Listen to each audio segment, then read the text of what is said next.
विशेष रूप से संवेदनशील जनजातीय समूहों की सामाजिक आर्थिक स्थितियों में सुधार लाने के लिए प्रधानमंत्री पीबीटीजी विकास मिशन शुरू किया जाएगा।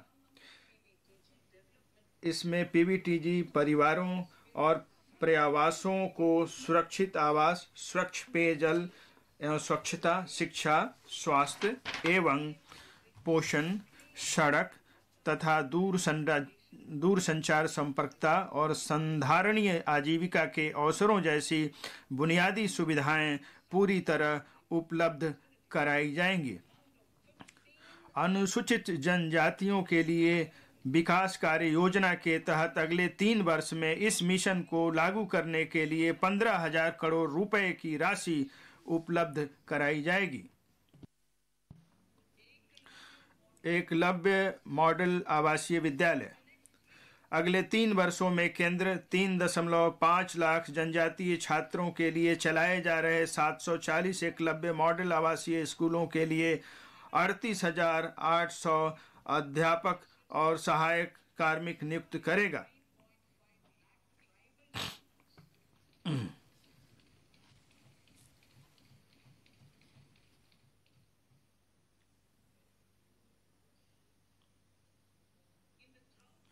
सूखा प्रवण क्षेत्रों के लिए जल। कर्नाटक के सूखा प्रवण मध्य क्षेत्र में संधारणीय सूक्ष्म सिंचाई सुविधा मुहैया कराने के तथा पेयजल के लिए बस्तीहल टैंकों को भरने के लिए ऊपरी भद्रा परियोजना को 5,300 करोड़ रुपए की सहायता दी जाएगी।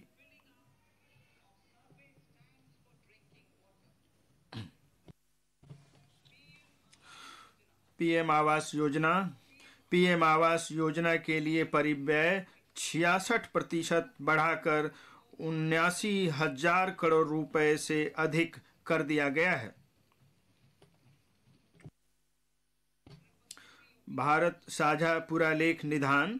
भारत साझा पुरालेख निधान एक डिजिटल पुरालेख संग्रहालय में प्रथम चरण में 1 लाख प्राचीन पुरालेखों के डिजिटलीकरण के साथ स्थापित किया जाएगा। निर्धन कैदियों को सहायता। जेल में बंद ऐसे निर्धन व्यक्तियों जो जुर्माना या जमानत राशि की व्यवस्था करने में असमर्थ हैं को आवश्यक वित्तीय सहायता प्रदान की जाएगी।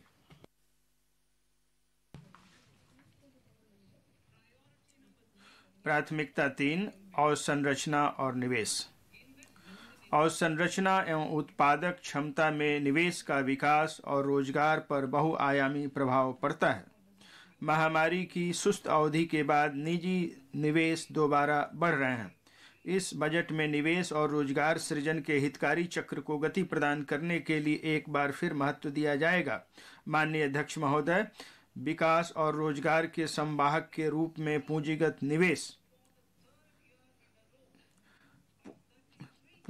निवेश परिव्यय में लगातार तीसरे वर्ष 33% की तीव्र वृद्धि करके इसे 10 लाख करोड़ किया जा रहा है, जो जीडीपी का 3.3% होगा।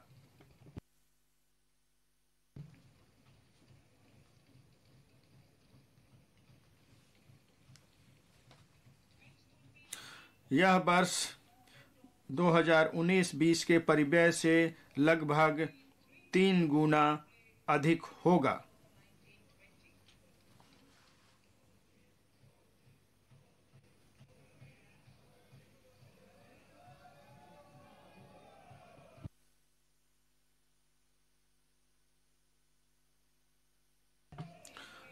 हाल के वर्षों में हुई पर्याप्त वृद्धि विकास संभावनाओं और रोजगार सृजन में तेजी लाने, निजी निवेशों को जोरदार तरीके से बढ़ाने और वैश्विक मंदी के प्रति सुरक्षा कवच लगाने के सरकार के प्रयासों के मूल में है।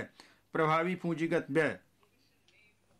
केंद्र द्वारा प्रत्यक्ष पूंजीगत निवेश का राज्यों को सहायता अनुदान के माध्यम से पूंजीगत आस्तियों के सृजन के लिए किए गए प्रावधान द्वारा संपूर्ण किया जाता है। केंद्र के प्रभावी पूंजीगत व्यय का बजट 13.7% लाख करोड़ होगा, जो जीडीपी का 4.5% होगा। राज्य सरकारों को पूंजीगत निवेश के लिए सहायता। मैंने अवसंरचना में निवेश में तेजी लाने और राज्यों को संपूरक नीतिगत कार्रवाइयों के लिए प्रोत्साहित करने के लिए 1.3 लाख करोड़ के उल्लेखनीय रूप से बड़े परिव्यय के साथ राज्य सरकारों के लिए 50 वर्षीय ब्याज मुक्त ऋण को एक और वर्ष जारी रखने का निर्णय लिया है। अवसंरचना में निजी निवेश हेतु अवसरों में वृद्धि करना। नव स्थापित अवसंरचना वित्त सचिवालय इंफ्रास्ट्रक्चर प्रधानतया सार्वजनिक संसाधनों पर निर्भर रहने वाले रेलवे, सड़क, शहरी इंफ्रास्ट्रक्चर और पावर सहित में और अधिक निजी निवेश के लिए सभी हितधारकों की सहायता करेगा।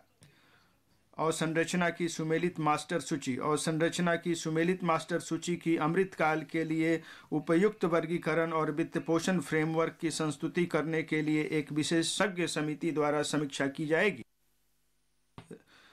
मैं रेलवे की बात कर रही हूं, अध्यक्ष महोदय। रेलवे के लिए 2.4 लाख करोड़ के पूंजीगत व्यय का प्रावधान किया गया है।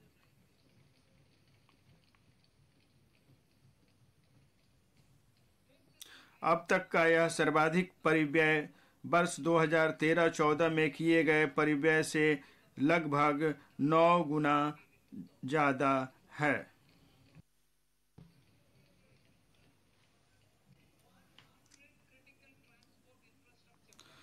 संभार तंत्र, लॉजिस्टिक, पत्तनों, कोयला, इस्पात, उर्वरक और खाद्यान्न क्षेत्रों के लिए शुरू से लेकर अंत तक संपर्क साधने के लिए 100 महत्वपूर्ण अवसंरचना परियोजनाएं अभिज्ञात की गई हैं। इन परियोजनाओं को निजी स्रोतों से 15,000 करोड़ रुपए सहित 75,000 करोड़ रुपए के निवेश के साथ प्राथमिकता दी जाएगी।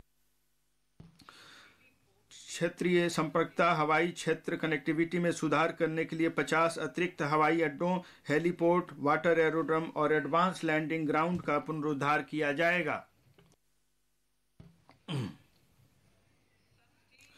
भविष्य के संधारणीय शहर।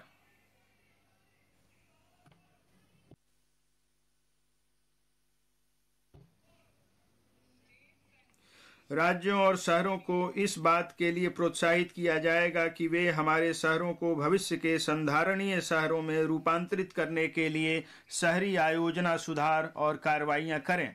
इसके लिए भूमि संसाधनों का कुशल उपयोग करना, शहरी अवसंरचना के लिए पर्याप्त संसाधनों का सृजन करना होगा, पारगमन उन्मुखी विकास करना होगा, शहरी भूमि की उपलब्धता और वहनीयता बढ़ानी होगी और सभी के लिए अवसर प्रदान करने होंगे। म्युनिसिपल बॉन्ड के लिए शहरों को तैयार करना, संपत्ति कर व्यवस्था में सुधार लाकर और शहरी अवसंरचना पर प्रयोक्ता प्रभार लगाकर शहरों को म्युनिसिपल बॉन्ड के लिए अपनी ऋण प्राप्ति योग्यता में सुधार करने के लिए प्रोत्साहित किया जाएगा। शहरी अवसंरचना विकास निधि IRDF की तरह प्राथमिकता प्राप्त क्षेत्र उधारी न्यूनता के उपयोग के माध्यम से शहरी अवसंरचना विकास निधि की स्थापना की जाएगी। इसका प्रबंधन राष्ट्रीय आवास बैंक द्वारा किया जाएगा और इसका उपयोग टियर 2 और टियर 3 शहरों में शहरी अवसंरचना के विकास सृजन हेतु सार्वजनिक एजेंसियों द्वारा किया जाएगा।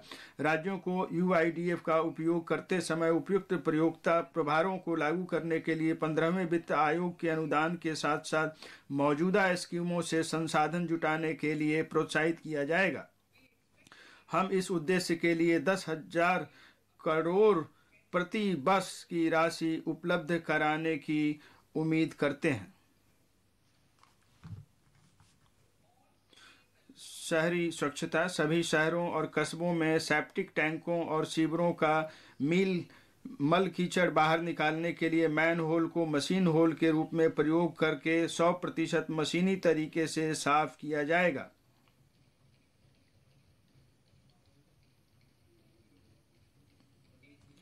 सूखे और गीले अपशिष्ट के वैज्ञानिक प्रबंधन पर विशेष ध्यान दिया जाएगा। माननीय अध्यक्ष महोदय, हमारे प्रधानमंत्री जी ने कहा है कि सुशासन राष्ट्र की नीति का प्रगति का मूल मंत्र है। हमारी सरकार ऐसी पारदर्शी और जवाबदेह प्रशासन की व्यवस्था करने के लिए प्रतिबद्ध है जो आम नागरिक की बेहतरी और कल्याण के लिए कार्य करे। मिशन कर्मयोगी। मिशन कर्मयोगी के अंतर्गत केंद्र, राज्य और संघ राज्य क्षेत्र सिविल सेवकों के लिए क्षमता निर्माण योजनाएं तैयार और क्रियान्वित कर रहे हैं।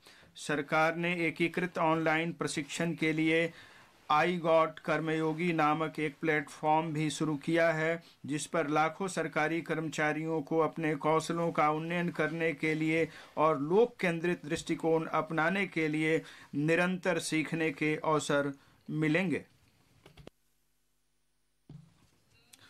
महोदय, व्यापारिक सुगमता को बढ़ावा देने के लिए 39,000 से अधिक अनुपालनाओं को कम किया गया है और 3,400 से अधिक विधिक उपबंधों को अपराध की श्रेणी से हटाया गया है।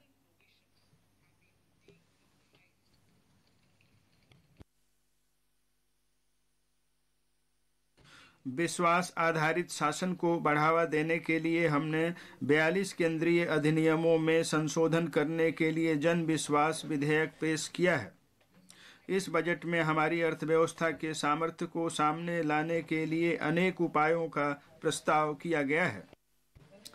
कृत्रिम बुद्धिमत्ता आर्टिफिशियल इंटेलिजेंस के लिए उत्कृष्टता केंद्र। कृत्रिम बुद्धिमत्ता को भारत में बनाएं और कृत्रिम बुद्धिमत्ता से भारत के लिए कार्य कराएं के विजन को साकार करने के लिए देश के शीर्ष शैक्षिक संस्थानों में कृत्रिम बुद्धिमत्ता के लिए 3 उत्कृष्टता केंद्र स्थापित किए जाएंगे।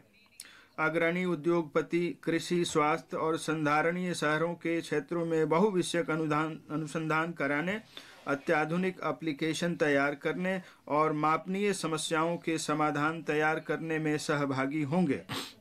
इससे कृषि बुद्धिमत्ता के कारगर इकोसिस्टम को प्रेरित करने और इस क्षेत्र में गुणवत्ता मानव संसाधनों को प्रशिक्षित किया जा सकेगा। राष्ट्रीय डाटा शासन नीति। स्टार्टअप्स और शिक्षाविदों द्वारा नवाचार और अनुसंधान शुरू करने के लिए राष्ट्रीय डाटा शासन नीति लाई जाएगी।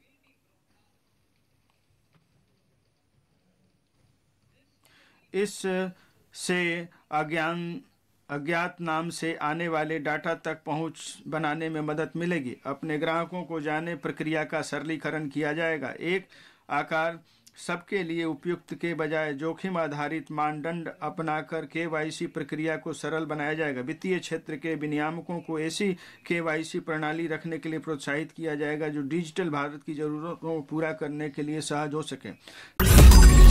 मैंने नहीं देखा इस तरह का चीट, इस तरह का क्रिमिनल माइंड पूरे जेल स्टाफ को ब्राइब कर देगा।